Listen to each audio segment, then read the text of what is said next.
భారతదేశ ఆర్థిక వ్యవస్థ ముందు ఇప్పుడు మూడు పెద్ద సవాళ్లున్నాయి: పేదరికం, అసమానత, ఇంకా నిరుద్యోగం. ఇవి విడివిడి సమస్యలు కాదు, ఒకదానికొకటి పెనవేసుకుపోయిన ఒక పెద్ద చిక్కుముడి. ఈరోజు మనం ఆ చిక్కుముడిని విప్పి అసలు సమస్య ఎక్కడుందో లోతుగా అర్థం చేసుకుందాం. అస్సలు పేదరికం అంటే ఏంటి? ఈ కొటేషన్ చూడండి, ఇది మనం ఆలోచించే విధానాన్నే మార్చేస్తుంది. పేదరికమంటే కేవలం డబ్బు లేకపోవడం మాత్రమే కాదు, అది మన ఎంపికల్ని, మన అవకాశాల్ని లాగేసుకోవడం, ఒక మనిషిగా గౌరవంగా బ్రతికే హక్కుని కాలరాయడం.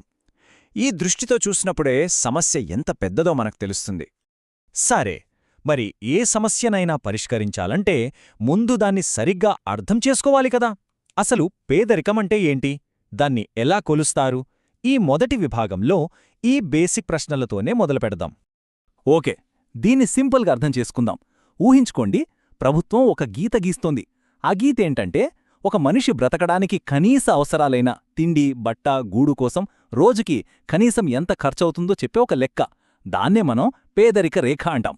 ఈ గీత కన్నా తక్కువ సంపాదించే వాళ్లే పేదరికంలో ఉన్నట్టు లెక్క. సరే, గీత అయితే గీశారు. మరి ఆ గీత కింద ఎంతమంది ఉన్నారు? ఆ లెక్కే ఈ పేదరిక నిష్పత్తి. అంటే దేశ జనాభాలో ఎంత శాతం మంది ఆ కనీస అవసరాలు కూడా తీర్చుకోలేని స్థితిలో ఉన్నారో ఇది మనకు స్పష్టంగా చూపిస్తుంది. అయితే ఈ పేదరికంలో మళ్లీ రెండు రకాలున్నాయి. మొదటిది సంపూర్ణ పేదరికం.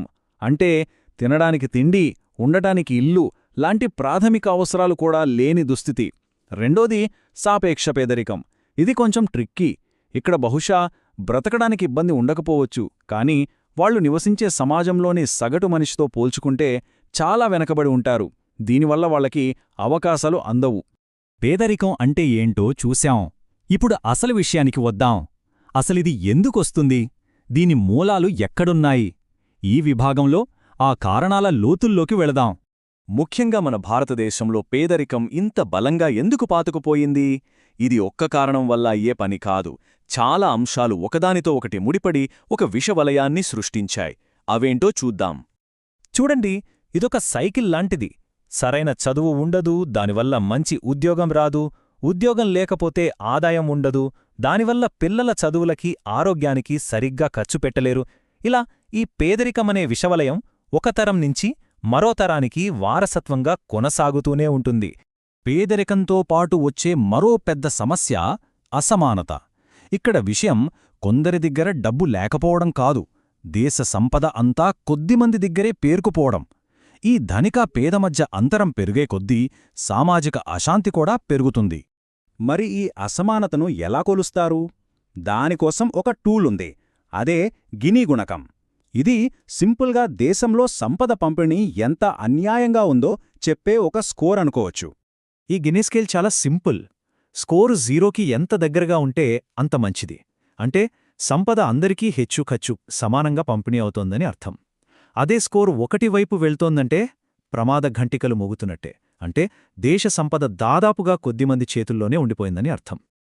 ఓకే, ఈ గినీ గుణకం మనకు ప్రాబ్లం ఎక్కడుందో చూపిస్తుంది. కాని అసలు మన దేశంలో ఈ అంతరం ఎందుకింతలా పెరిగిపోతోంది? దీని వెనుకున్న అసలు కారణాలేంటి? దీనికి చాలా కారణాలున్నాయి. ముఖ్యంగా ఆర్థిక సంస్కరణల ఫలాలు అందరికీ సమానంగా అందలేదు. పల్లెలు, పట్టణాల మధ్య గ్యాప్ విపరీతంగా పెరిగిపోయింది. మంచి చదువులు, మంచి ఉద్యోగాలు, మంచి అవకాశాలు అన్నీ నగరాలకే పరిమితమైపోయాయి. దీంతో ఈ అంతరం ఇంకా పెరుగుతూనే ఉంది. ఇప్పుడు మనం ఈ పేదరికాన్ని, అసమానతని రెండింటినీ అగ్గికి ఆజ్యం పోసినట్టు పెంచే మరో కీలకమైన అంశం గురించి మాట్లాడుకుందాం. అదే నిరుద్యోగం. ఇది కేవలం ఉద్యోగం లేకపోవడం కాదు, దేశ యువతకు సరైన అవకాశాలు లేకపోవడం. నిరుద్యోగానికి ముఖ్యంగా 2 పెద్ద కారణాలు కనిపిస్తాయి. ఒకటి, జనాభా పెరుగుతున్న స్పీడ్కి తగ్గట్టు కొత్త ఉద్యోగాలు పుట్టకపోవడం.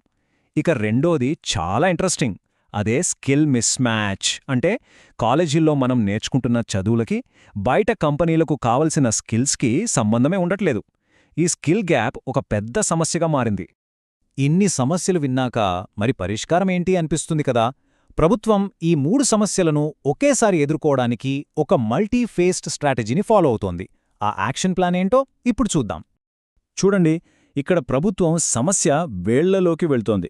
బ్యాంక్ అకౌంట్ లేని వాళ్ల కోసం జన్ధన్ యోజన, పల్లెల్లో పనికోసం ఉపాధి హామీ పథకం, సొంత ఇల్లు లేనివారికి ఆవాస్ యోజన, పేదల కడుపు నింపడానికి ఆహార భద్రతా చట్టం, ఇలా ప్రతి సమస్యకు ఒక టార్గెటెడ్ సొల్యూషన్తో ముందుకెళ్తోంది. ఇన్ని పథకాలు, ఇన్ని ప్రయత్నాలు జరుగుతున్నాయి. అంతా బాగానే ఉంది. కానీ అసలైన ప్రశ్న ఒకటి మిగిలిపోయింది. ఈ కార్యక్రమాలు తరతరాలుగా వస్తున్న ఈ పేదరికపు సంకెళ్లను శాశ్వతంగా తెంచగలవా? ఈ ప్రశ్నకు సమాధానం కాలమే చెప్పాలి. కానీ ఆ దిశగా పడుతున్న అడుగులు మాత్రం ఖచ్చితంగా ఒక ఆశను రేకెత్తిస్తున్నాయి.